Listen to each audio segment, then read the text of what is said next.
Salut guerrier, c'est Yannou, j'espère que tu as la forme. Aujourd'hui, on va voir les 4 piliers de la production musicale. Tu vas voir ce que tu dois connaître pour créer tes morceaux de A à Z, pour pouvoir les partager, pour pouvoir même les vendre si c'est ton choix, et pourquoi pas même monter ton petit label en indépendant grâce aux 4 piliers. Alors, les 4 piliers, c'est quoi? C'est en premier la partie artistique. Le talent artistique, c'est vraiment ce que tu dois développer en priorité. Donc l'aspect compo, choisir tes instruments, choisir les éléments qui vont aller ensemble, comment les agencer, etc. Pas de panique, je reviens un peu plus en détail dessus dans un instant, mais c'est vraiment le pilier sur lequel tu dois t'accrocher en priorité. Ne passe pas au pilier suivant tant que tu ne maîtrises pas bien quand même, que tu as des bonnes bases sur la partie artistique, puisque c'est la fondation sur laquelle tu vas construire tout le reste de ton morceau. Donc il ne faut vraiment pas se tromper là-dessus. Donc ça, c'était le premier pilier. Le deuxième pilier, ce sont les compétences techniques. Les compétences techniques, ça peut être par exemple le sound design, donc la synthèse sonore, mettre en forme, si tu veux, modeler tes différents sons. Ça va être également le mixage et le mastering pour faire en sorte que tes compos sonnent bien sur différents systèmes d'écoute. Je ne rentre pas plus dans les détails pour l'instant, mais ça va te permettre de magnifier, de valoriser l'aspect artistique, donc tes compos, pour qu'on puisse bien en profiter. Le troisième pilier, c'est tout ce qui est lié au marketing musical. Alors je sais, le terme marketing fait pas forcément plaisir à tout le monde, pas de panique. L'idée, c'est pas forcément de vouloir créer une grande carrière hyper commerciale ou des choses comme ça. Ça, c'est libre à toi si c'est ton choix, mais pas forcément. En tout cas, le côté marketing, on va voir comment on peut vraiment s'éclater là-dedans. On va parler de branding, on va voir comment tu peux te servir du marketing pour pouvoir décrocher des bookings. Donc si tu veux gagner un petit peu d'argent ou même si tu veux te faire connaître ou si tu veux carrément vivre de ta musique, le marketing musical, c'est vraiment un incontournable. Et le quatrième pilier, c'est tout simplement l'organisation de travail qui va te permettre donc de composer tes morceaux, de développer tes compétences techniques, de développer tout le marketing musical, et tout ça en synergie, en recherchant l'efficience. Alors, c'est un mot un peu compliqué, mais qu'est-ce que c'est que l'efficience? Si tu veux, ça va être chercher à obtenir un résultat qui soit vraiment bien, donc un morceau de qualité, et en fournissant le moins d'efforts possible. Alors évidemment, il y a du boulot, mais si tu veux, c'est avoir une organisation qui te permet d'être vraiment le plus efficace possible dans tout le cycle de production musicale. Donc c'est ce que je te propose de découvrir dans cette vidéo. Allez, c'est parti!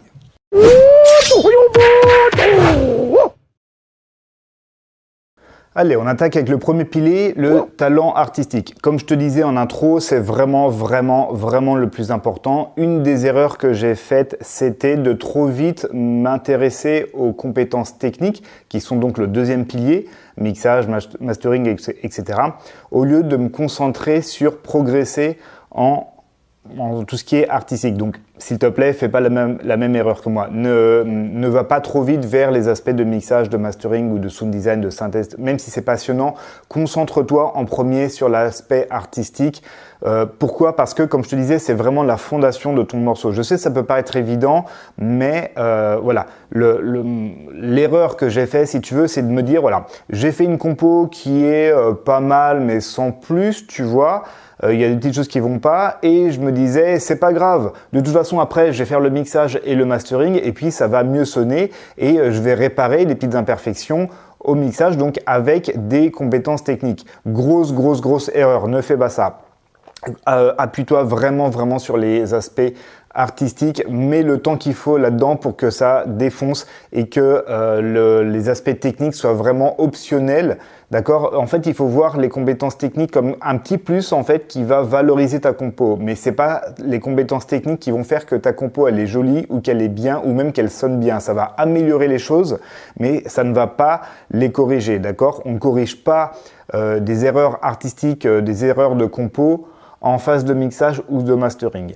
Donc, apprends bien tout ce qui est compo. Alors, première astuce, mon premier conseil, vraiment, je te demande de l'appliquer dès maintenant. Tu vas voir, ça peut vraiment faire une différence.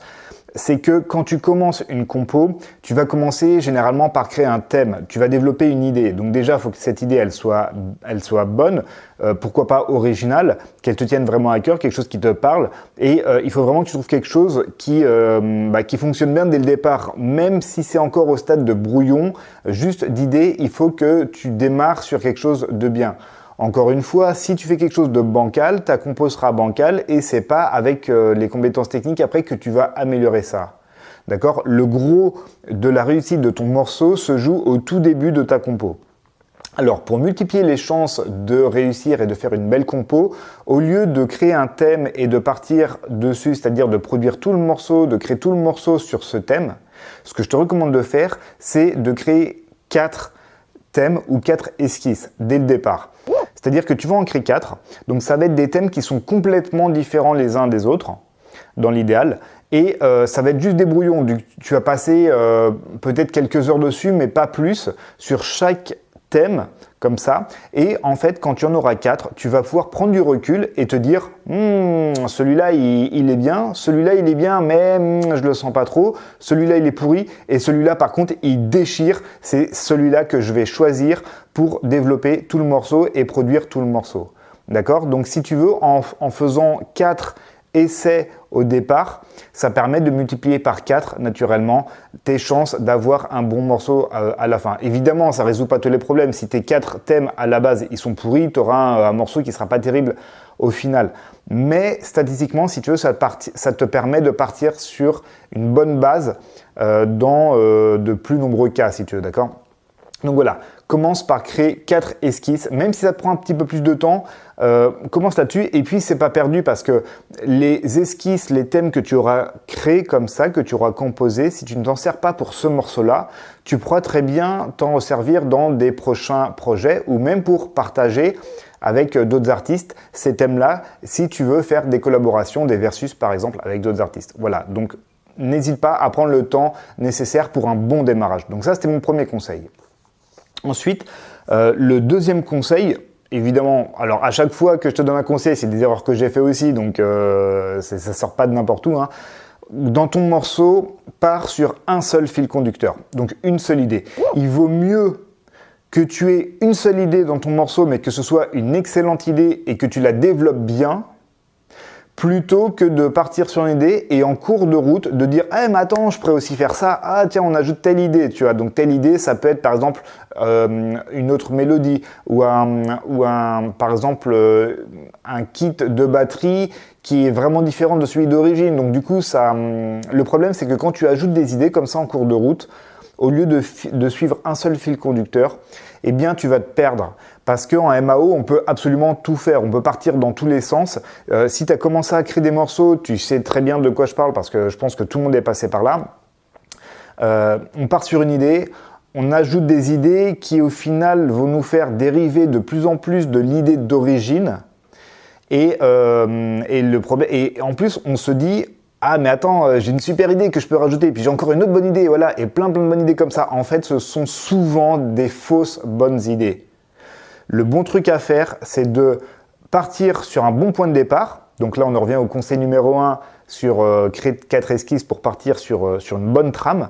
Et ensuite, quand tu as un fil conducteur, tu t'y tiens jusqu'à la fin de ta compo. Ça ne veut pas dire que tu vas faire, par exemple, une seule mélodie et qu'elle sera monotone dans toute ta compo.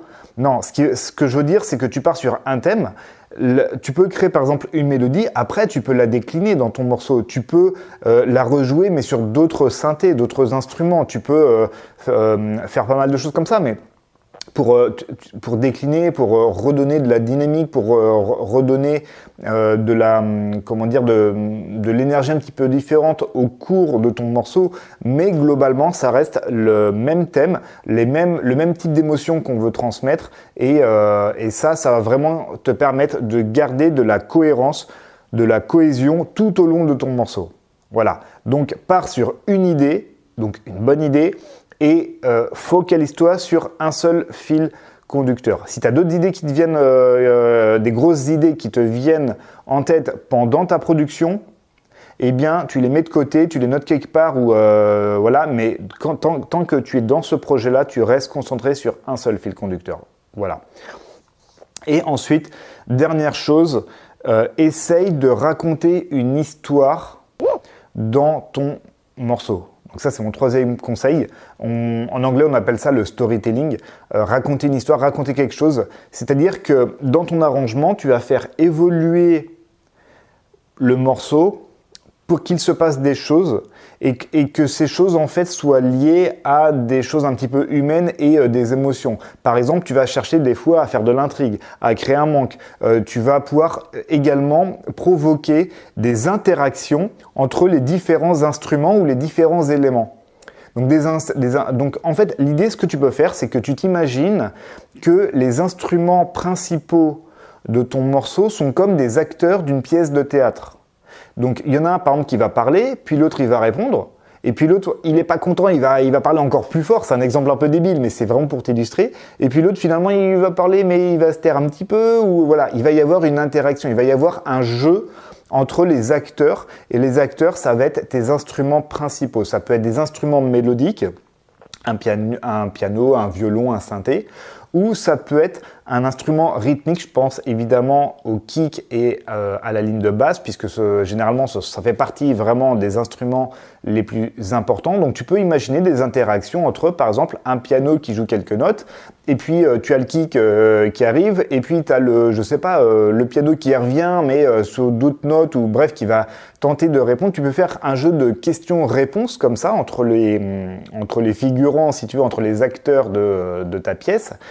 Tu peux des fois les faire jouer en même temps, ou l'un après l'autre de manière alternée, ou des fois incorporer un petit silence entre les interactions. Bref, tout est possible, et tout ça, tu vas le construire tout au long de l'évolution comme ça de ton morceau pour essayer de raconter une histoire avec des fois des hauts, des fois des bas, des moments forts, des moments plus faibles. Ça peut être par exemple pendant des breaks ou pendant un climax, etc. Je ne vais pas rentrer dans les détails d'une structure musicale, mais l'idée c'est ça, c'est d'essayer de raconter une histoire du début à la fin. Ça va te permettre de captiver l'attention de ton auditeur pour l'intriguer assez tôt dans le morceau et lui donner envie de découvrir la suite et de l'amener jusqu'au bout du chemin qui est la fin de ton histoire. Alors, nous voilà dans la deuxième partie concernant les compétences techniques. Premier conseil, je te recommande d'apprendre les 4 compétences techniques suivantes dans l'ordre. Les 4 compétences techniques, c'est d'abord le sound design, ensuite le mixage. Donc le mixage MAO, on ne parle pas de mix DJ, on parle vraiment de mixage dans le contexte de la production musicale. Ensuite, le mastering et ensuite l'acoustique. Alors, qu'est-ce que c'est que tout ça? En premier, le sound design. Le sound design, si tu veux, ce sont les différentes techniques qui te permettent de créer un son, de le modeler exactement à la façon que tu veux et de pouvoir vraiment en faire ce que tu veux. Tu peux créer des instruments comme ça, donc ça peut être des kicks, ça peut être des instruments percussifs, ça peut être des sons d'instruments mélodiques, comme des violons, des pianos. Ça peut être également des sons qui n'existent pas dans la nature. Donc ça peut être des sons comme ça que tu peux créer juste sur une seule note, donc qui sont fixes, mais tu peux également créer des sons qui évoluent dans le temps, qui vont être modulés. Donc on va modifier, si tu veux, dans le temps leur forme d'onde pour faire évoluer leur fréquence, leur dynamique ou pas mal de choses, pas mal de paramètres. Donc c'est super intéressant. En fait, c'est un aspect technique, mais qui est quand même vachement lié quand même au côté créatif et artistique. C'est pour ça que j'en parle en premier. Ça fait un petit peu le lien avec la première partie qui était sur les compétences artistiques. Le talent artistique, et bien là, le sound design, ça va compléter ça, ça va aller plus loin. Et l'avantage de connaître ces techniques de sound design, donc les techniques, c'est beaucoup lié par exemple à la synthèse sonore. Il y a différents types de synthèse, je ne rentre pas dans les détails techniques, mais tu peux, avec la synthèse, avec différents réglages, créer les sons exactement comme tu veux. L'avantage, c'est que tu n'es plus dépendant d'une banque de sons externe, donc une banque de sons qui aurait été créée par un autre artiste ou par un ingénieur du son, un sound designer, d'accord? Là, tu peux créer tes sons toi-même, tu peux les synthétiser toi-même, tu peux les modeler à ta façon. Et donc, ça te permet également donc, d'avoir tes propres sons, de te démarquer des éléments qui sont utilisés par les autres artistes, d'accord? Par exemple, les autres artistes vont utiliser des banques de sons qui peuvent avoir été achetés par exemple sur internet, sur différents sites. Il y a plein de fabricants qui font du matériel de super qualité comme ça, plein d'enregistrements, mais quand tu les fais toi-même, eh bien, tu peux potentiellement créer des sons qu'on n'a jamais entendus ailleurs. Et ça, moi perso, c'est un truc qui me tient vraiment à cœur et enfin, j'adore le sound design, la synthèse, etc. Et justement pour ça, parce que tu peux créer des sons à ta façon qui vont refléter ton côté unique. D'accord, qui vont t'aider aussi à dévoiler ton expression musicale, ta personnalité musicale. Et donc du coup, tu vas pouvoir comme ça faire tes sons à ta façon et créer ta propre banque de sons. Donc le sound design comme ça va être assez connexe, si tu veux, au talent artistique, bien que ce soit quand même pas mal technique.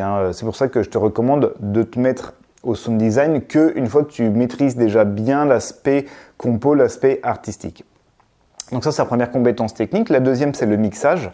Donc le mixage, si tu veux, c'est quand tu vas prendre tes différentes pistes instrumentales qui sont déjà enregistrées depuis la phase de la compo.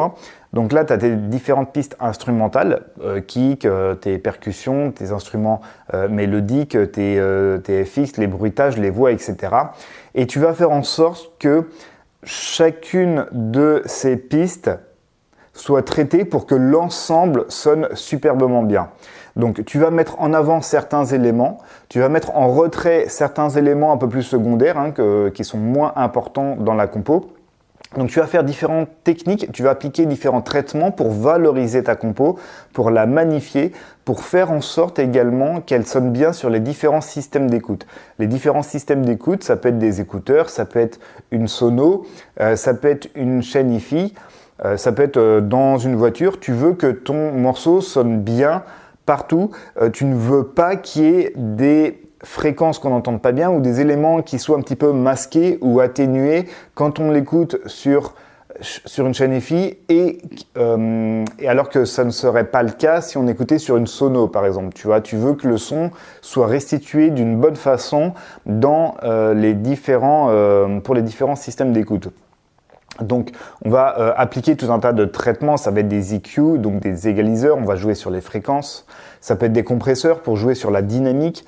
On va bien régler la balance des volumes des différentes pistes instrumentales. Voilà, il y a des effets qu'on peut appliquer également, comme de la réverbération, comme du delay pour embellir la compo, pour exploiter également tout l'espace stéréophonique.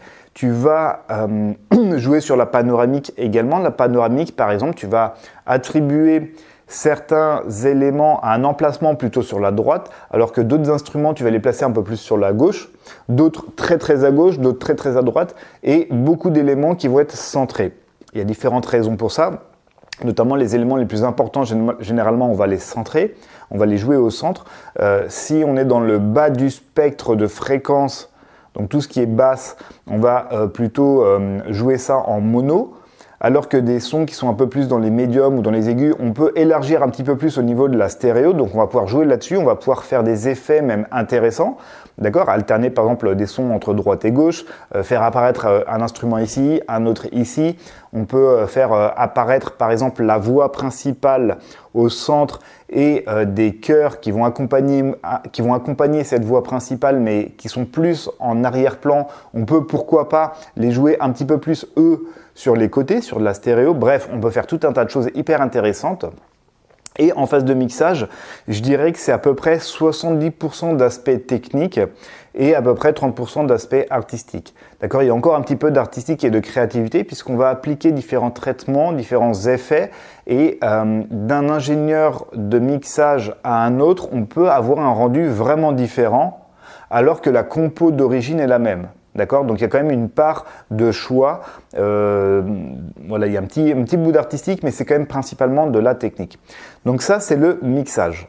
Ensuite, une fois que le mixage il est terminé, on passe au mastering. Le mastering, c'est un ensemble de traitements très très subtils qu'on va appliquer sur la piste master. Donc la piste master, c'est la piste dans laquelle convergent toutes les pistes instrumentales qui ont été travaillées en phase de mixage. Et donc en mastering, on va appliquer les dernières finitions techniques. Donc là, c'est purement technique pour que le morceau sonne de manière la plus fidèle possible sur les différents supports les supports de diffusion. Donc les supports de diffusion, ça va être quoi? Ça va être par exemple le support vinyle, ou le CD, ou la radio. Dans certains cas, ça peut être la télé. Bon, nous, ça ne nous concerne pas, mais tu vois ce que je veux dire? Suivant que le morceau soit destiné à être pressé sur vinyle ou sur CD ou qui passe à la radio, le mastering va être réglé de manière légèrement différente, de manière à s'adapter parfaitement au support de destination pour que la diffusion soit la plus fidèle possible à ce qu'on a voulu exprimer en termes de rendu et d'émotion dans les étapes précédentes qui étaient donc le mixage et la compo. Voilà, donc ça c'est la troisième compétence technique à apprendre. Et la quatrième compétence technique de ce premier conseil, c'est l'acoustique. Alors, l'acoustique, c'est un moyen de travailler tout ce que tu fais avec un plus haut niveau de précision.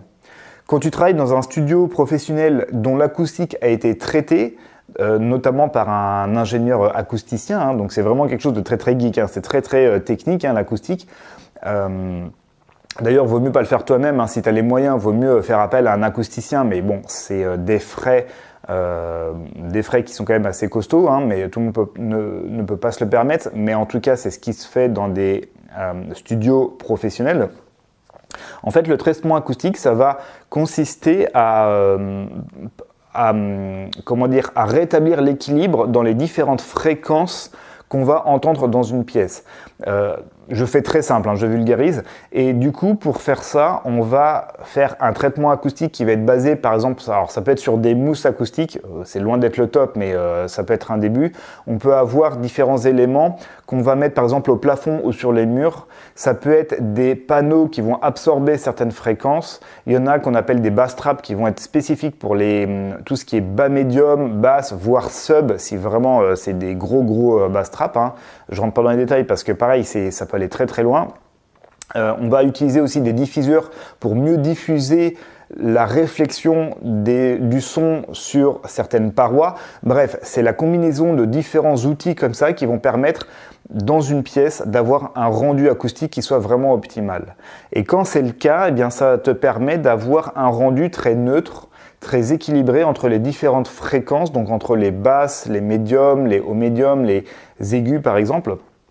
Et donc ça te permet de travailler avec un niveau de précision vraiment accru. Et ça va t'aider en mastering, également en mixage. Donc pour ces deux compétences, c'est vraiment fondamental, c'est vraiment très important d'avoir un traitement acoustique. Et malheureusement, tout le monde peut pas n'y avoir accès. Hein. Faut déjà s'y connaître un petit peu en acoustique pour faire quelque chose de correct. D'ailleurs, tu le vois, moi sur les vidéos, là, j'ai pas encore de traitement acoustique. Ça fait un moment que j'ai réfléchi, je vais m'y mettre, mais pour l'instant, j'en suis pas encore là. En tout cas, chez moi.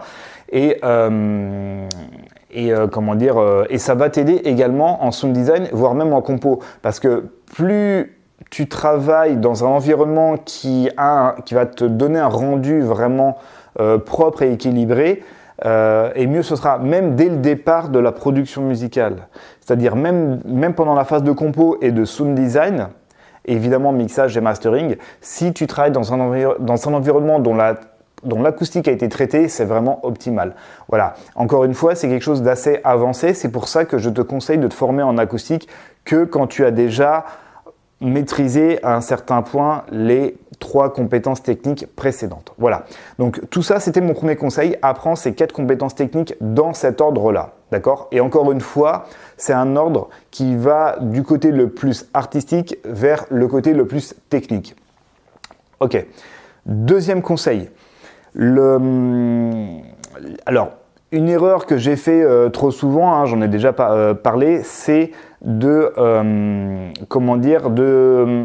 d'arrêter la phase de compo à un niveau où je me disais bon c'est bien, c'est pas ouf mais c'est bien, et puis il y a des petites choses qui sonnent pas très bien mais c'est pas grave, je vais les régler en phase de mixage ou en phase de mastering. Ça c'est une grosse erreur.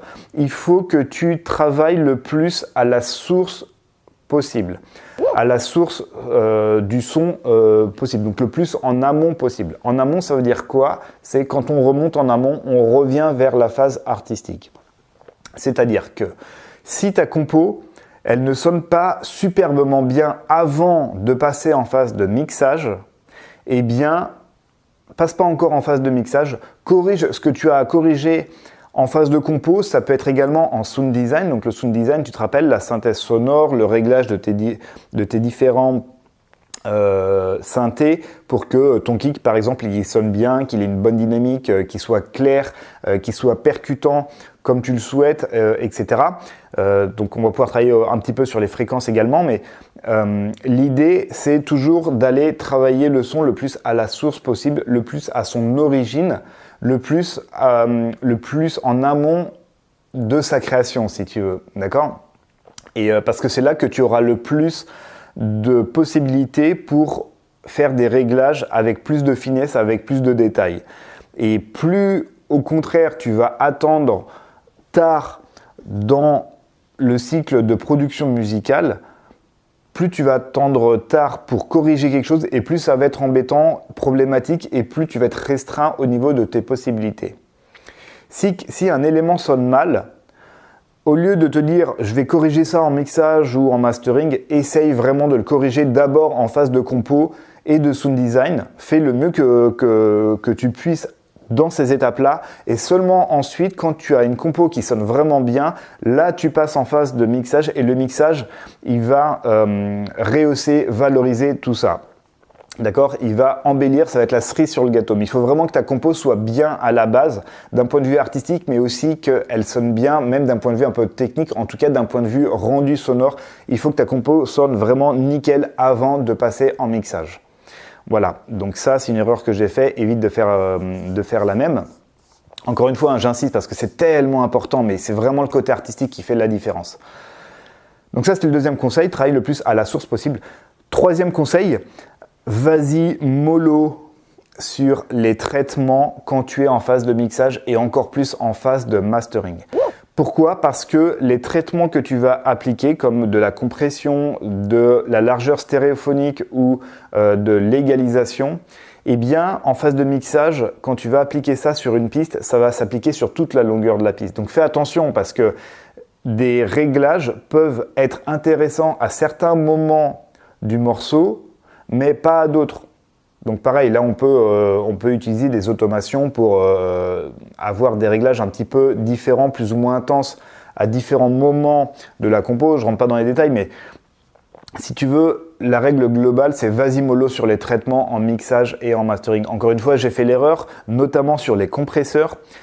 Un compresseur, si tu veux, pour faire très simple, c'est un outil qui te permet de réduire la dynamique d'un son. C'est-à-dire que, imagine un son, c'est un petit peu comme c'est une onde avec une forme un petit peu comme ça. Imagine par exemple une forme de sinusoïde comme ça. Eh bien, quand on va compresser le son, ça veut dire que le niveau le plus fort, donc la bosse, si tu veux, du son, on va le réduire, on va l'écraser un petit peu, alors que le niveau le plus bas, donc le creux, lui, on va le remonter. Donc on va aplatir verticalement comme ça, on va aplatir le son, on va le compresser. Ça permet quoi? Si c'est bien fait, ça permet de rehausser le volume perçu du son. Alors que le volume réel reste le même. C'est juste qu'en fait, quand on va rehausser les niveaux les plus bas, on aura l'impression que le son sonne plus fort. Et ça, quand on débute en compression, on se dit « ouais, c'est génial parce que mon son, il va sonner plus fort ». Et généralement, un son qui sonne plus fort, il sonne plus agréable à l'oreille. Ça, c'est lié à notre cerveau et comment on fonctionne, nous, en tant qu'humains, par rapport au son perçu, hein, à la perception des sons. Mais en tout cas, l'erreur que font beaucoup de gens, et moi je l'ai fait mais tellement longtemps, c'est de trop compresser. Donc vraiment, vas-y mollo, si tu utilises un compresseur, moi avec du recul maintenant, je compresse beaucoup moins. Pourquoi? Tout simplement parce que j'applique le conseil le conseil que je te disais précédemment, c'est qu'au lieu de trop compresser en phase de mixage ou de mastering, je vais corriger en amont, donc en phase de sound design ou de compo, je vais corriger la dynamique par exemple du son directement dans la compo, et comme ça, en phase de mixage, ça sonne déjà bien, et éventuellement je rajoute un tout petit peu de compression, mais de manière subtile et légère, d'accord? Juste ce qu'il faut pour juste corriger un tout petit peu, en tenant compte de l'ensemble, c'est-à-dire de tous les éléments quand ils jouent en même temps. Donc vas-y mollo. Vas-y mollo aussi sur les égaliseurs. Un égaliseur ou EQ, c'est un outil qui permet de corriger certaines fréquences. C'est-à-dire que certaines fréquences, par exemple dans les médiums, on va pouvoir les rehausser un petit peu, et certaines fréquences, par exemple dans les basses, on va pouvoir les diminuer. Mais encore une fois, en mixage, vas-y tranquille, mollo, hein, évite de faire vraiment des réglages qui sont excessifs. Encore une fois, c'est une erreur que j'ai fait j'ai fait vraiment le bourrin à une époque. Ce que je faisais,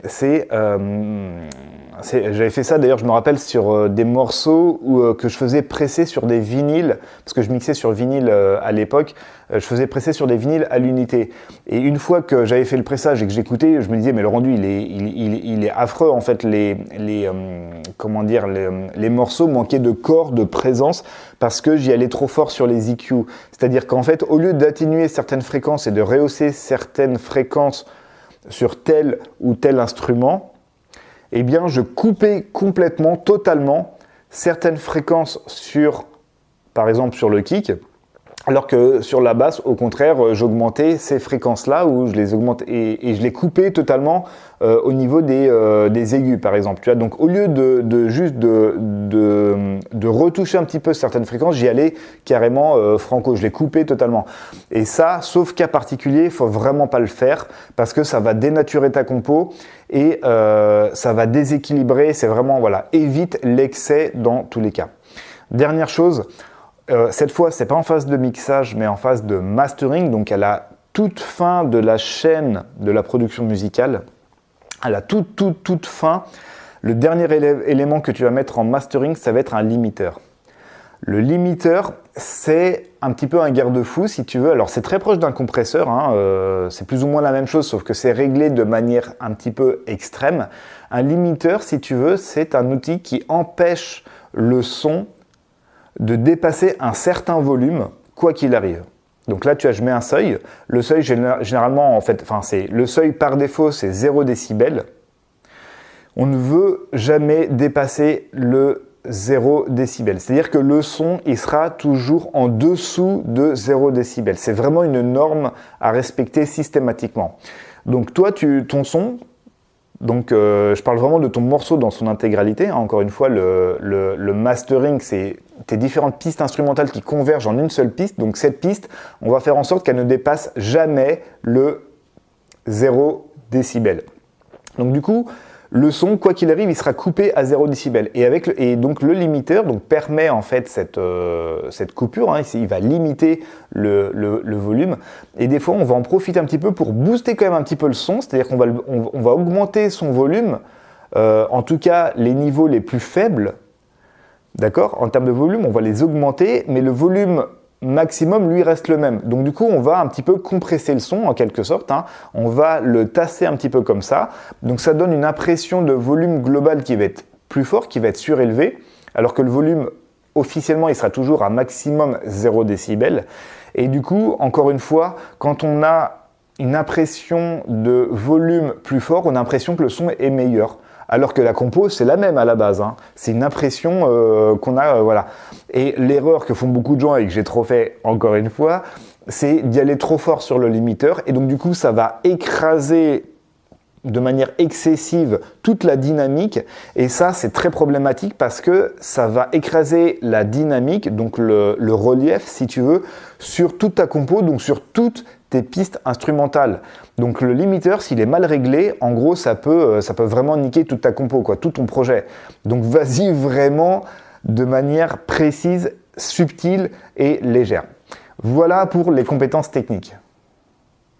Ok, nous voilà dans la troisième partie sur le marketing musical. Alors, marketing musical, ça englobe pas mal de choses. L'idée de tout ça, c'est de gagner en visibilité quand tu publies un morceau sur Internet. Pas forcément que sur Internet, mais ça va être ta principale source d'exposition aux gens. En tout cas, c'est un moyen qui est vraiment largement, qui est efficace et qui est largement utilisé pour développer ta base de fans, donc développer ton audience, avoir plus de gens qui te suivent, avoir de l'engagement et de l'engagement de la part de tes fans, c'est-à-dire que tu vas pouvoir interagir avec eux par les réseaux sociaux, tu vas pouvoir communiquer avec eux et l'idée c'est vraiment de développer ta base de fans comme ça, tout simplement pour avoir plus de gens qui vont écouter tes morceaux, qui vont également venir te soutenir quand tu vas mixer en public, par exemple, si c'est ton choix de jouer en public, pour pouvoir t'exposer à plus grande échelle devant plus de gens et franchement et aussi ça fait plaisir quand on veut avoir un petit peu de fierté aussi, on kiffe bien quand il y a des gens qui écoutent ce qu'on fait, forcément ça fait toujours plaisir. Alors 3 conseils pour le marketing musical. Alors le premier conseil, c'est dans un premier temps, et un premier temps ça peut être plusieurs mois mais probablement plusieurs années, je te conseille de te focaliser sur de l'autoproduction et non pas sur le fait de contacter des labels pour te produire. En fait, quand tu es en autoproduction, ça veut dire que tu es complètement autonome et indépendant sur la création de tes morceaux, mais aussi sur la publication sur Internet.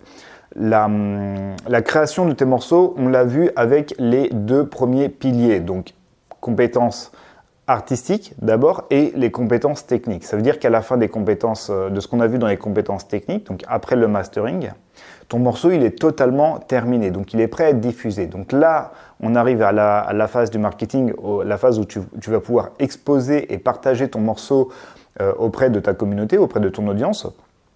Et donc, l'idée c'est vraiment de pouvoir tout faire toi-même. Donc, ton morceau, tu l'as terminé, tu vas le publier sur, par exemple, YouTube, sur Facebook, sur des plateformes spécifiques comme SoundCloud, peut-être, alors Mixcloud, là, c'est pas pour un morceau, ça peut être pour un mix, mais globalement, c'est la même démarche. Tu veux être indépendant. En fait, quand tu maîtrises tout le cycle de production musicale, donc la création du morceau, la publication, et faire un petit peu de buzz autour de ça,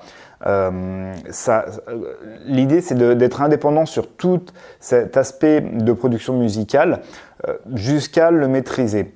Jusqu'à le maîtriser suffisamment, c'est-à-dire d'avoir des retours vraiment positifs d'autres personnes qui ont déjà un niveau quand même un peu avancé dans le domaine. Tu as des semi-pros, enfin tu les appelles comme tu veux, mais quelqu'un qui a déjà qui a déjà une base de fans, des gens qui ont déjà joué plusieurs fois en public, qui sont déjà un petit peu connus dans le milieu. Si ces gens-là estiment que ce que tu fais c'est bien, là ça va être beaucoup plus facile et pertinent à ce moment-là de contacter des labels si tu veux bosser avec des labels externes si tu veux, donc pas ton propre label mais avec d'autres labels qui sont déjà en place. Mais le problème, l'erreur que font beaucoup d'artistes, producteurs, on va dire débutants et de niveau intermédiaire, et je suis passé par là également, c'est de vouloir trop vite, trop tôt, contacter les labels pour rentrer sur des labels. D'accord ? C'est-à-dire que il faut d'abord prendre le temps de maîtriser les aspects artistiques, de maîtriser les compétences techniques, déjà de connaître la production musicale dans son ensemble, donc la partie aussi un petit peu marketing, développement d'audience, et seulement à ce moment-là, quand tu maîtrises bien tout ça et que tu sais que tu as un niveau qui est suffisant pour pouvoir être produit par un label qui soit plus ou moins connu, mais en tout cas un label externe à ce que tu fais toi, voilà, je te conseille vraiment en fait d'attendre le bon moment, de ne pas te précipiter. Pourquoi ? Parce que si tu fais comme beaucoup de gens font, et encore une fois, moi je suis passé par là et j'ai eu des grosses déceptions, quand tu envoies tes morceaux trop tôt à des labels, quand tu n'as pas assez de niveau artistique ou de niveau technique, et en gros que ton morceau il est bien mais il n'est pas top, tu risques d'être déçu parce que tu vas soit te prendre un refus, soit te prendre une non-réponse. Une non-réponse, c'est tout simplement tu contactes le label et on te répond même pas. Et ça arrive très très très souvent, tout simplement parce que les labels ils sont débordés par les demandes d'artistes justement pour pouvoir rentrer sur ce label. Et ça, même pour des labels qui ne sont pas très connus, d'accord, ils croulent sous les demandes. C'est vraiment un problème classique que les labels ont. Ils ont trop de demandes et ils ont très peu de place en fait de disponible pour produire des nouveaux artistes. La plupart du temps, c'est comme ça. Donc, soit tu peux ne pas avoir de réponse. Donc, du coup, tu peux tenter de recontacter le label. Mais bon, généralement, il y a très peu de chances pour que ça aboutisse. Parce que si t'ont pas répondu la première fois, il y a peu de chances qu'ils te répondent la deuxième fois. Et en plus, et surtout qu'ils te répondent de manière favorable la deuxième fois. D'accord, donc et ça c'est hyper frustrant. Moi par exemple ça m'est arrivé à une époque, il y a déjà quand même quelques années, peut-être 8 ou 10 ans, j'étais en contact avec un label. Donc dans le domaine de la hard tech, si tu veux, moi c'est mon style musical. À l'époque c'était hard tech, maintenant je suis plus sur du hardcore. Mais peu importe le style musical, j'avais contacté un label qui m'avait dit ah ouais ok on va te produire, ça va le faire et tout. On avait échangé plusieurs fois avec le gérant de ce label. Il m'avait demandé de faire des modifications sur le morceau. Donc moi je me suis donné à fond, tu vois, j'y croyais et tout. J'ai passé des heures à peaufiner le morceau qui était déjà terminé à la base. Je suis re-rentré dans les parties artistiques, rechangé des rythmiques, des trucs et tout. Et plusieurs fois, donc suite à plusieurs échanges d'emails que j'avais eu comme ça avec ce gérant de label qui m'avait dit ouais c'est bon on va te produire, faut juste est-ce que tu peux améliorer peut-être un peu les rythmiques, un peu ceci, un peu cela. Moi j'étais à fond, ouais trop bien écoute, genre trop d'espoir tu vois. Et finalement ça n'a pas abouti. Donc grosse déception de ma part, grosse déception pour moi en tout cas. Et donc voilà, et ça arrive. Donc soit t'as pas de réponse, soit tu peux avoir des réponses comme ça, soit des réponses négatives, soit on te fait croire que ça va marcher et finalement ça aboutit pas. Franchement, il y a de quoi être dégoûté des fois par comment s'y prennent certains gérants de labels. Alors après, je suis pas là pour cracher sur les gens ou quoi, mais et dans certains cas, dans plusieurs cas, ils ont raison parce que ils ont raison dans le sens où eux, ils croulent sous la demande. D'accord, c'est un petit peu, tu sais, la loi de l'offre et de la demande, tu vois, sauf que c'est dans le domaine de la musique. C'est-à-dire qu'en fait, mets-toi à la place d'un gérant de label. Le mec, il reçoit des demandes de collaboration, plusieurs, tous les jours. Donc, tu es obligé de filtrer. Et c'est qui a le plus de poids dans la décision et qui c'est qui va vraiment faire la différence? Forcément, c'est le gérant, c'est lui qui va prendre la décision. Et c'est lui qui a le dessus, c'est lui qui est en position de force parce que il a devant lui plein de gens qui veulent collaborer. Donc il a juste l'embarras du choix, donc il peut dire non en fait à 99% des gens pour avoir la crème de la crème. Donc ça veut dire quoi? Ça veut dire que si toi tu fais pas partie justement de la crème, tu risques d'être déçu, d'être frustré. Et c'est vraiment, ça te plombe le moral quoi quand ça t'arrive et des fois ça peut même te casser l'envie de faire de la musique pendant des semaines, tu vois, enfin voilà. Évite quand même ce problème-là, c'est-à-dire que prends le temps de bien solidifier tes compétences artistiques, techniques, tout l'ensemble de production musicale, parce que aussi le côté marketing, comment tu vas contacter un label, comment tu vas présenter ton produit, c'est-à-dire non seulement ton morceau, mais aussi qui tu es. Il faut aussi que tu aies un branding, on va en reparler après, que tu aies déjà une audience également, parce que le gérant d'un label, ce qu'il veut, lui, c'est produire ton morceau pour faire des ventes. Donc si toi, tu as par exemple un excellent morceau, mais que tu n'as pas d'audience, que personne te connaît dans le game, ou quasiment personne, tu vois ce que je veux dire, mets-toi à la place du gérant du label. Pourquoi il dirait te produire toi si, à niveau égal, en termes de qualité de morceau, il a un autre artiste, donc il y a aussi un excellent morceau, mais qui lui a peut-être par exemple 2000 fans sur Facebook, peut-être 1000 followers sur SoundCloud et peut-être 500 personnes qui le suivent déjà sur YouTube. Tu vois la différence?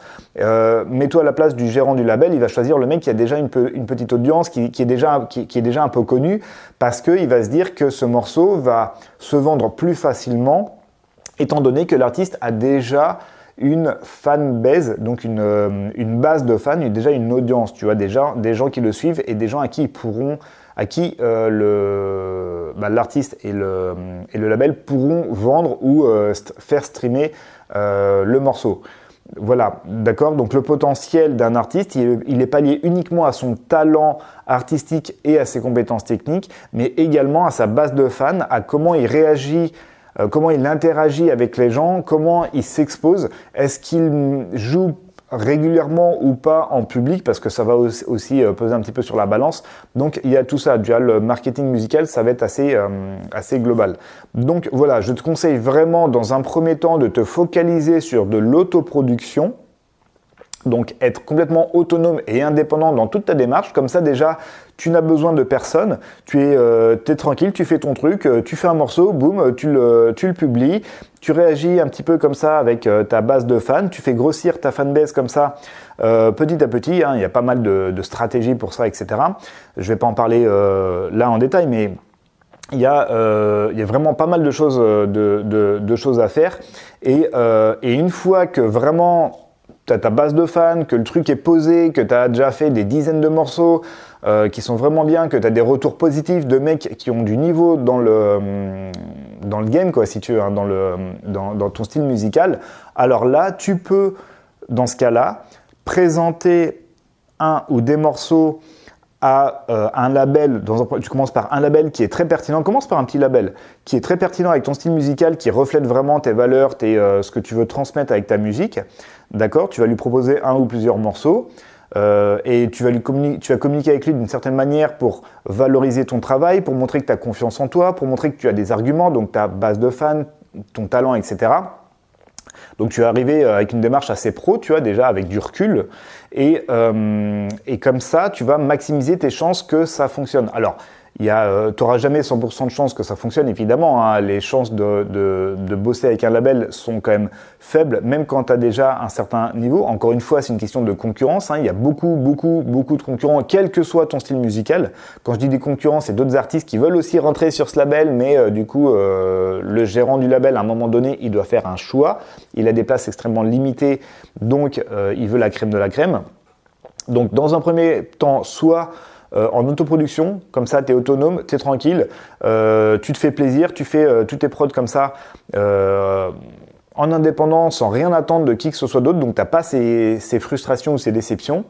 Et une fois que tout ça c'est largement établi, que tu as ta petite usine à morceaux, etc., que tu as ton petit label à toi déjà, que le truc qui tourne, alors tu peux contacter des labels pour que ce soit un petit peu optionnel, ou que en tout cas, quelle que soit la réponse des labels que tu vas contacter, qu'ils te disent oui ou qu'ils te disent non, de toute façon, toi, tu peux quand même continuer à produire tes morceaux en toute autonomie et en toute indépendance. Donc, tu n'es pas trop frustré, même si tu te prends plusieurs murs, si tu te prends plusieurs refus de la part des labels. Donc, voilà, ça, c'était mon premier conseil. Le deuxième conseil, en termes de marketing musical, très, très important, c'est développe ton branding. Branding, hein, mot anglais, branding. Développe ton branding et pousse-le à fond. Ton branding, c'est quoi? On pourrait traduire ça un peu par l'image de marque ou par ton univers artistique, mais sous toutes ses facettes. Ça va être évidemment ton style musical et même ton sous-style musical, vraiment ta patte sonore à toi. Donc là, ça ramène déjà à ta façon de composer ton morceau, ça c'est vraiment le cœur de la base.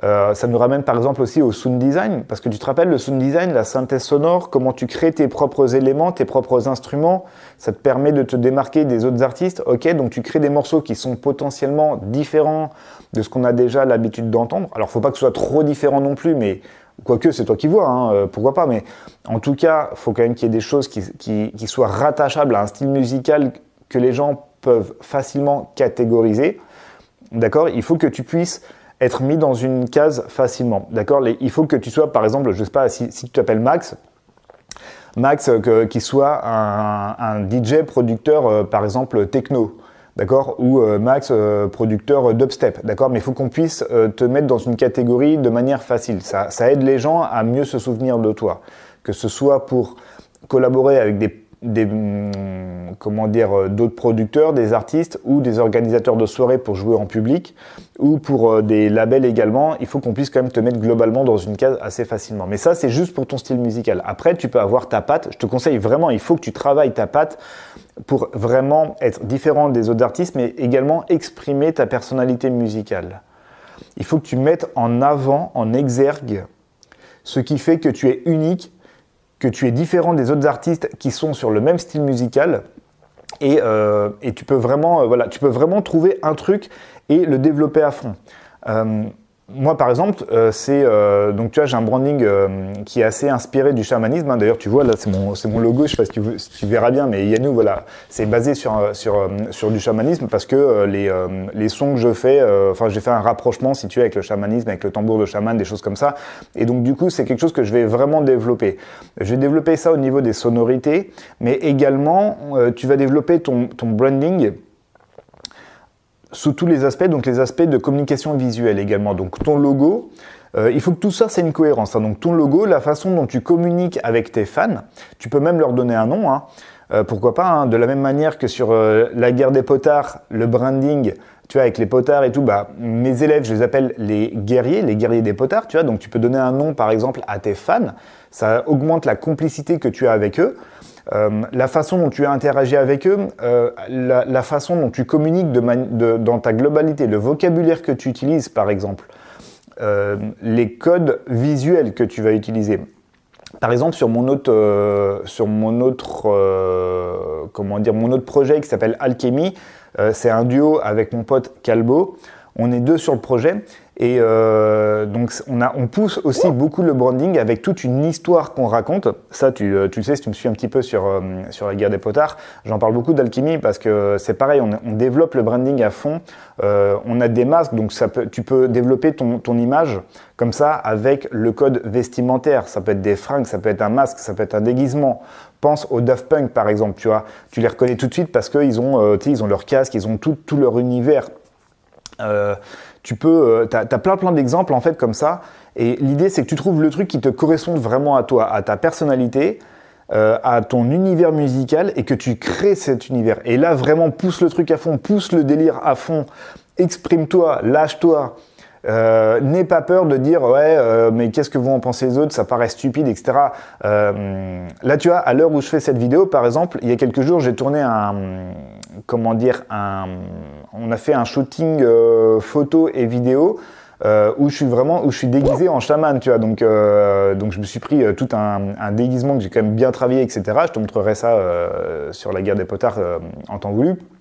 Mais c'est vraiment pour travailler comme ça le branding, et ça va te donner une personnalité perçue qui est forte.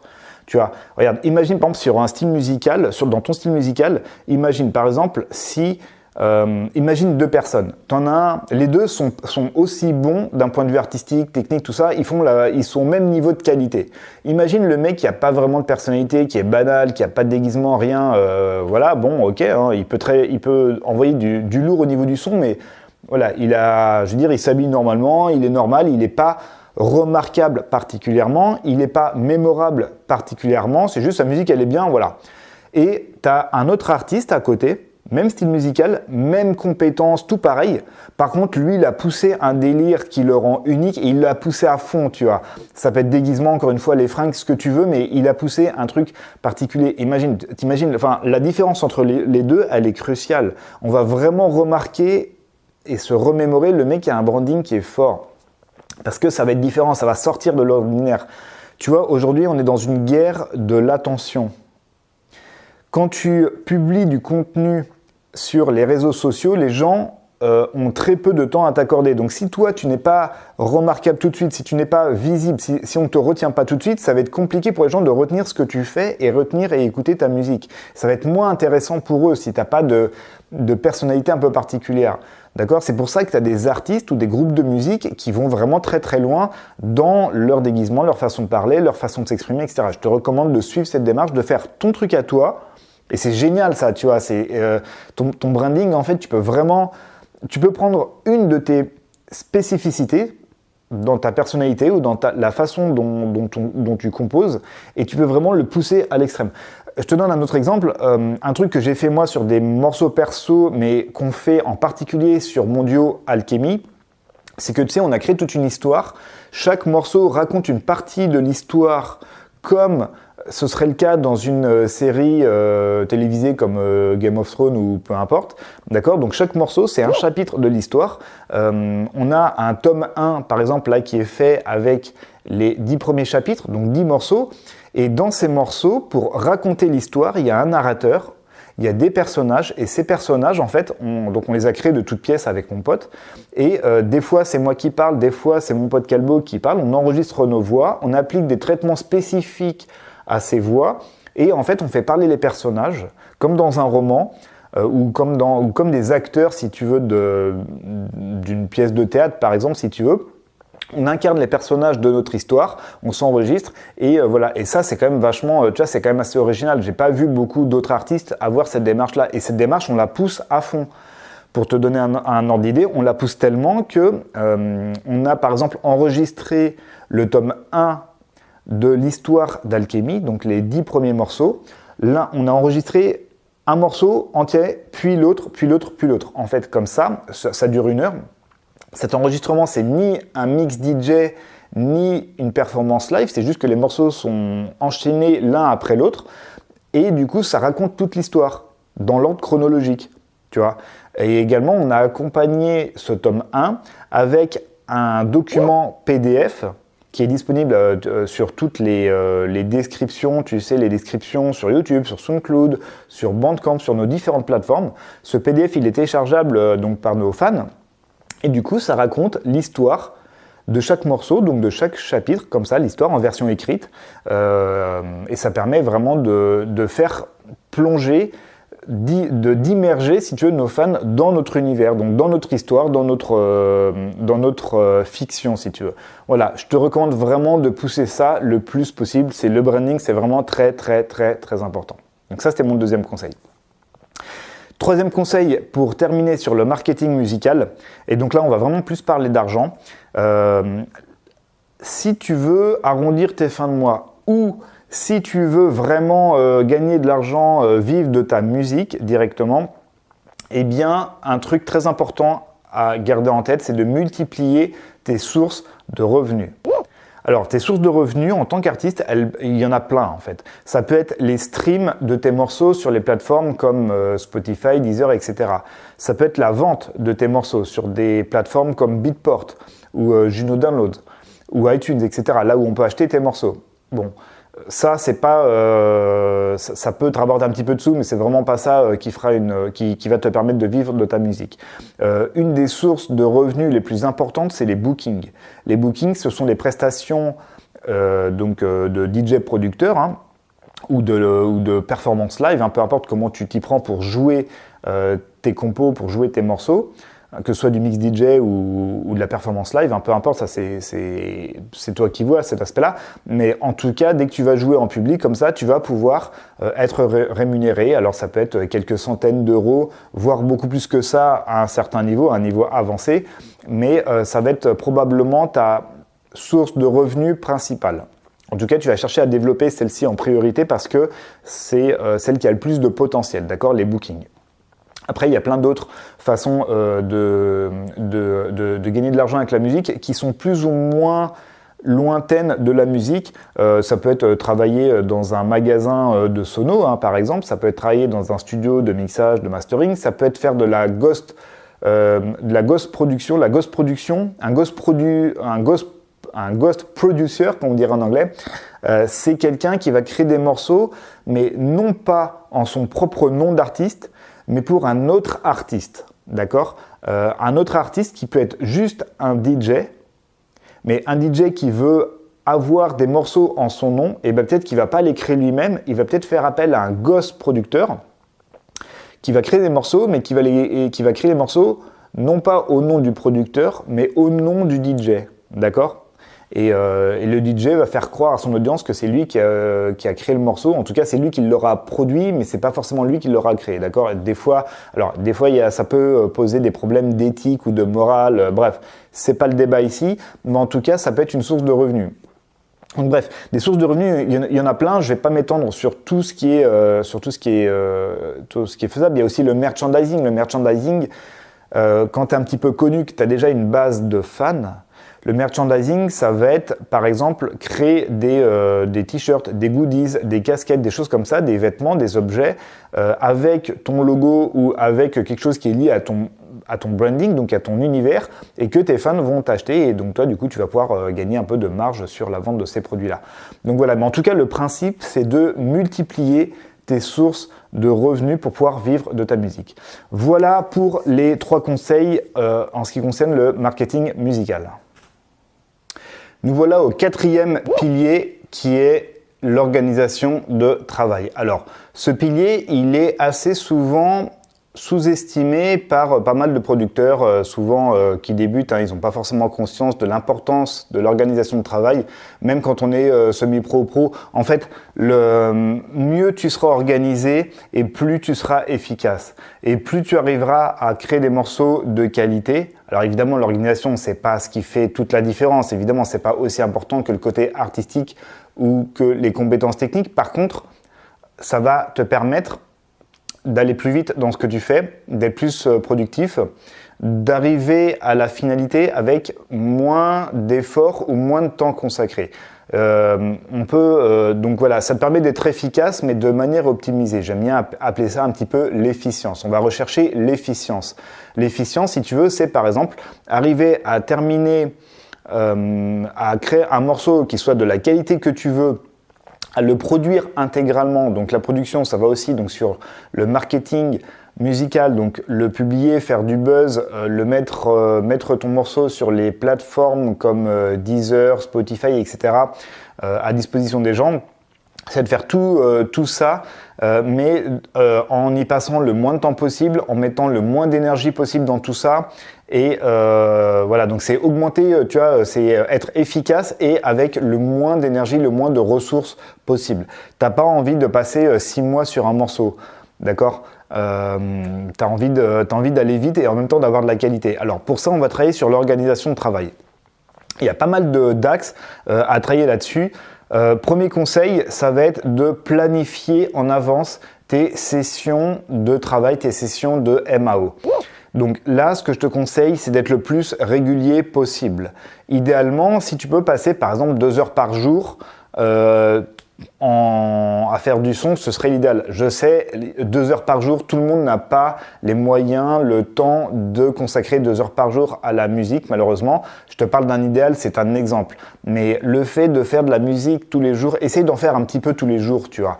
Il vaut mieux, par exemple, que tu passes 2 heures, que tu fasses des sessions de 2 heures 4 fois par semaine, donc pour un total de 8 heures par semaine, eh bien il vaut mieux que tu fasses les 8 heures par semaine en 4 sessions plutôt qu'en une seule session, par exemple le dimanche, parce que tu te dis, voilà, tu vas regrouper tout ça en une seule grosse session de 8 heures. Même si au travail, sur une durée d'une semaine, tu auras passé 8 heures à faire du son, il vaut mieux que tu décomposes en plusieurs sessions de manière à augmenter la régularité, la récurrence de ce que tu fais, de ton travail, d'accord ? Il vaut mieux travailler un petit peu tous les jours.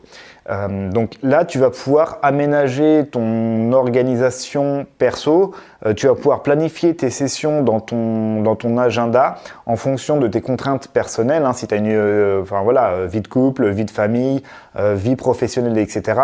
Il y a pas mal de choses à dire sur la planification, mais l'idée, ça va être vraiment de te dire, par exemple, voilà, le mardi soir de 21h à 23h, c'est dédié à la MAO.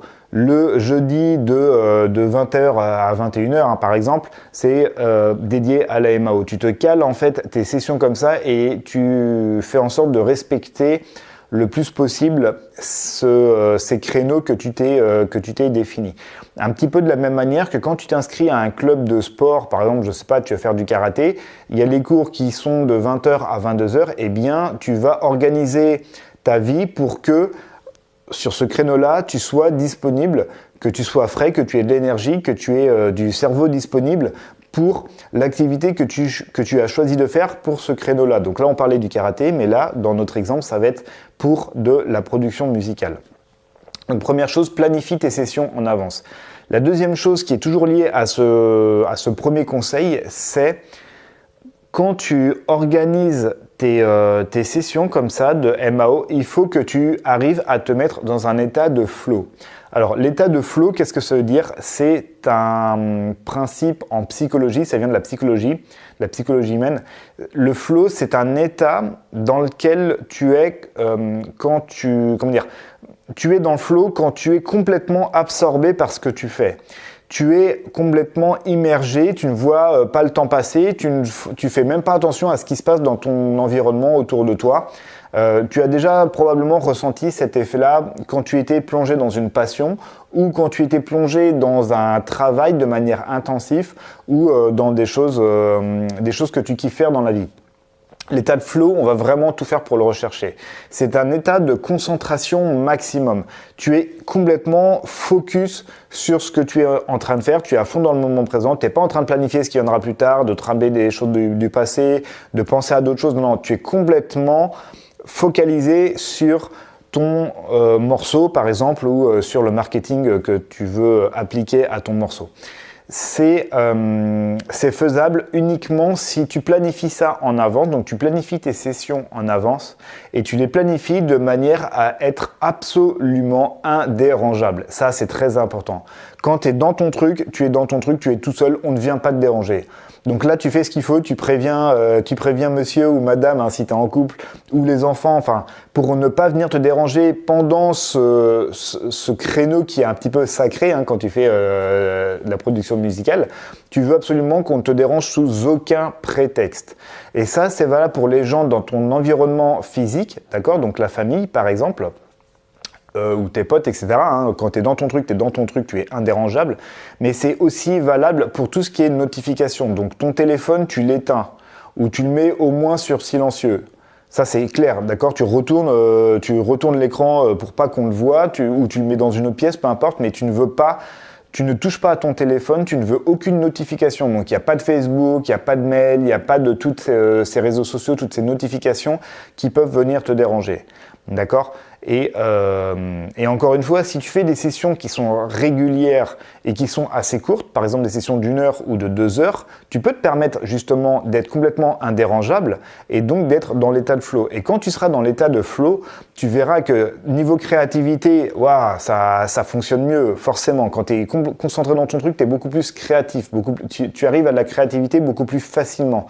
Tu es aussi beaucoup plus productif, c'est-à-dire que tu vas avancer beaucoup plus vite. Pourquoi? Parce que tu n'es pas dérangé par une petite notification ou par une connerie ou par quelqu'un qui vient te déranger, tu vois.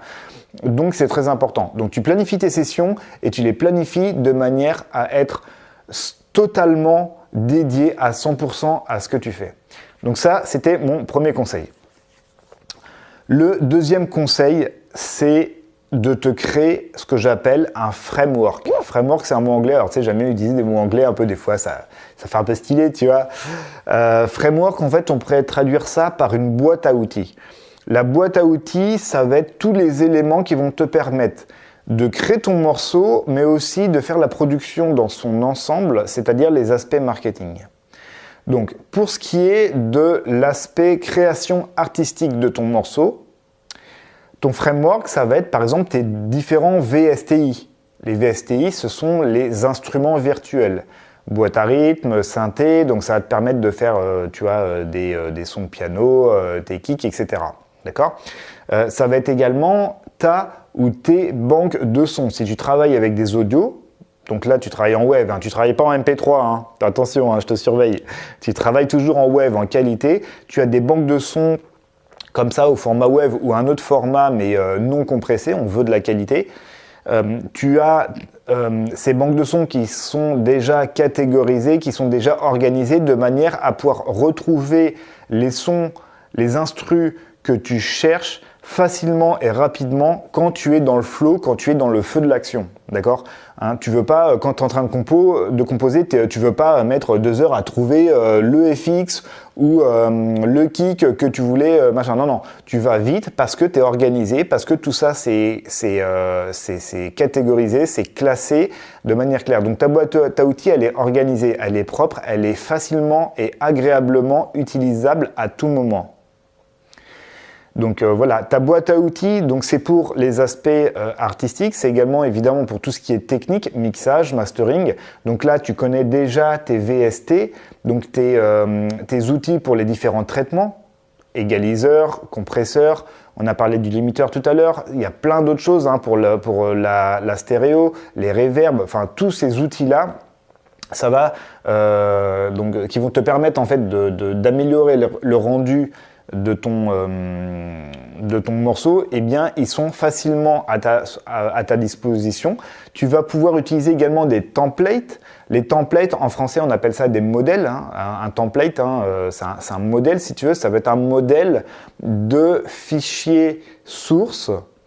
Par exemple, ton fichier source, ça peut être un fichier situé sur FL Studio, ou alors situé sur Ableton Live, ou alors situé sur Logic, peu importe ton séquenceur, peu importe ton logiciel, tu peux te créer un modèle avec une session dedans qui est déjà organisée. Donc quand tu vas démarrer un nouveau projet, au lieu de commencer un nouveau projet en partant de zéro avec un fichier qui est vierge, tu pars d'un modèle où tu as déjà mis par exemple les différents instruments que tu peux utiliser, les différents traitements dans leur ordre, hein, dans le rack par exemple, le rack d'effets.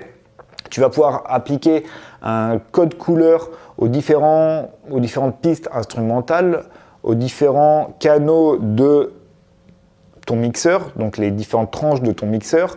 Par exemple, tu peux mettre des icônes pour que tout ce que tu fais soit très organisé, très propre. D'accord ? Tu vas nommer tes pistes, etc. Tout ça, tu peux en faire un modèle et ce modèle, tu vas pouvoir le réutiliser dans tes prochains projets pour gagner du temps. C'est-à-dire qu'au lieu de démarrer de zéro, tu vas démarrer d'un modèle qui a déjà un agencement, qui a déjà des outils qui sont prédisposés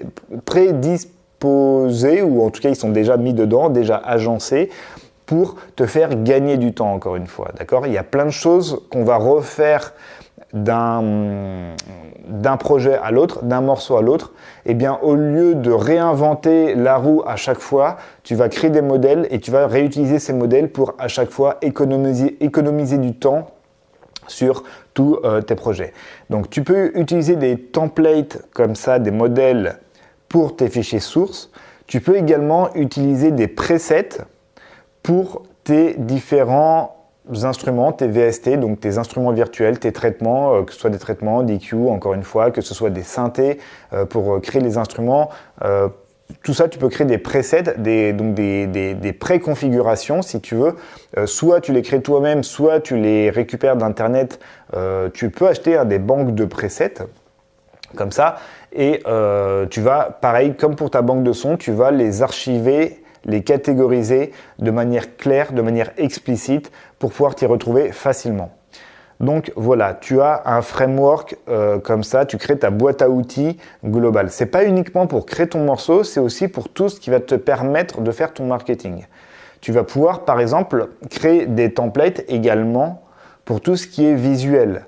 Par exemple pour la cover, la pochette de tes morceaux, tu peux créer un template avec ton logo par exemple en bas à gauche, tu peux avoir une disposition graphique qui est déjà agencée et que tu vas reprendre pour chacun de tes projets de manière à garder une cohérence et de manière à garder un lien avec ton branding, ton image de marque qu'on parlait tout à l'heure.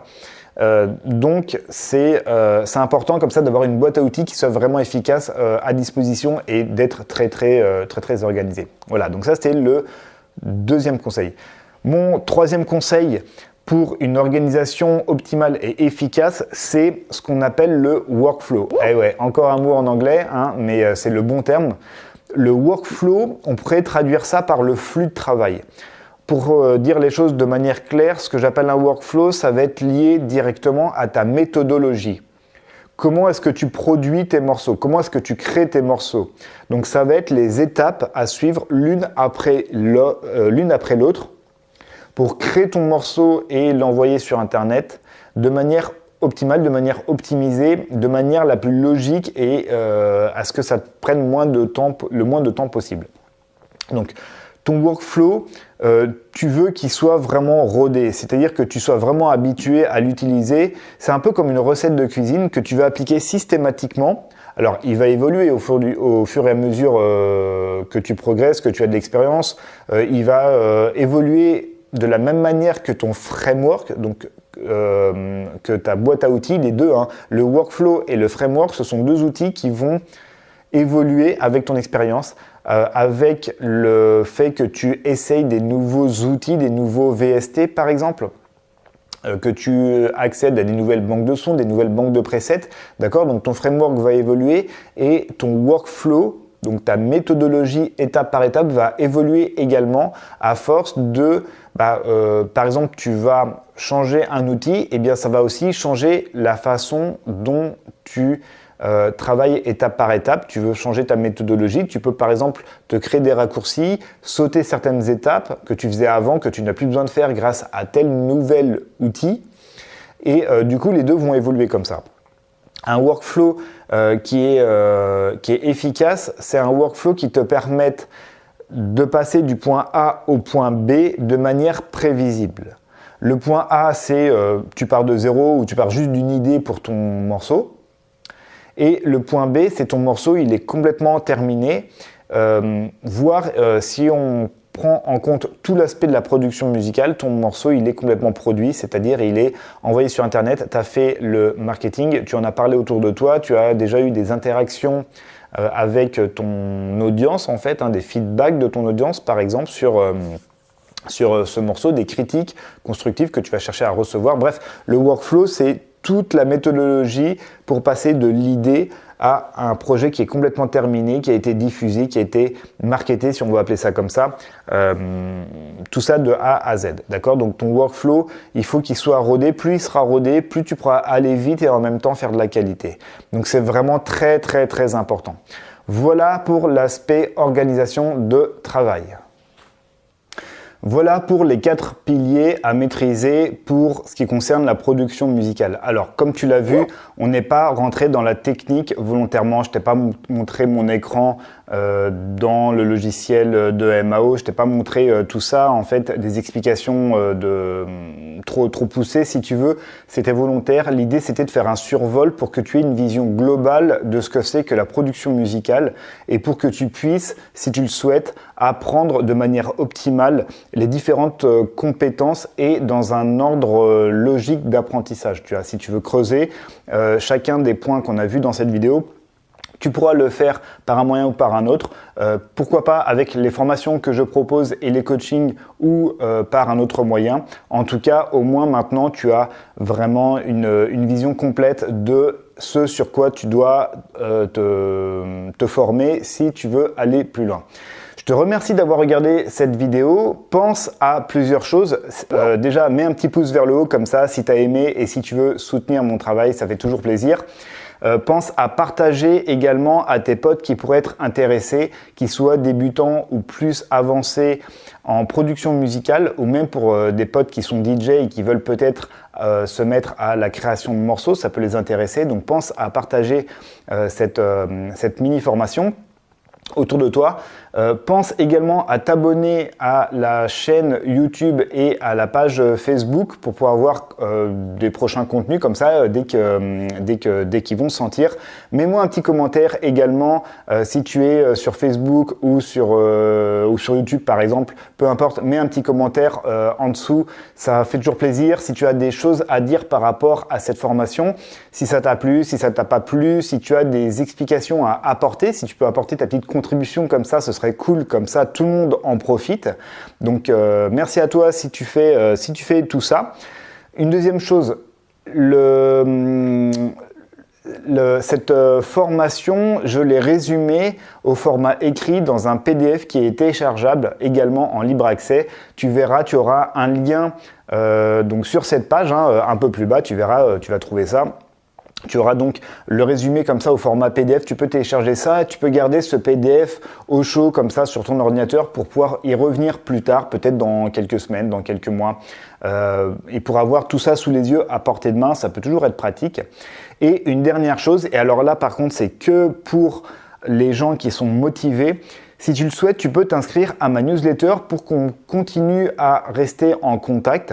Donc tu verras en dessous de cette vidéo, sur la page, tu auras soit un lien vers le formulaire de contact, soit le formulaire de contact, en fait, le formulaire d'inscription pour être exact, pour t'abonner à ma newsletter. Donc tu vas voir, tu auras juste à rentrer ton prénom et ton email. Et je vais t'envoyer comme ça des ressources, des choses que je partage pas forcément publiquement, Je vais te parler également de mes différents programmes de coaching et de formation en production musicale et en DJing, si bien sûr c'est quelque chose qui t'intéresse. Donc si ça t'intéresse uniquement, si tu es motivé, si tu veux vraiment te dépasser dans la production musicale, bah, tu pourras t'inscrire comme ça à cette newsletter. Ce sera avec plaisir que je te partagerai d'autres contenus et on pourra comme ça continuer ensemble pour que tu puisses progresser dans les meilleures conditions. Voilà, merci bien d'avoir regardé jusque-là. Je te dis à très bientôt. Ciao!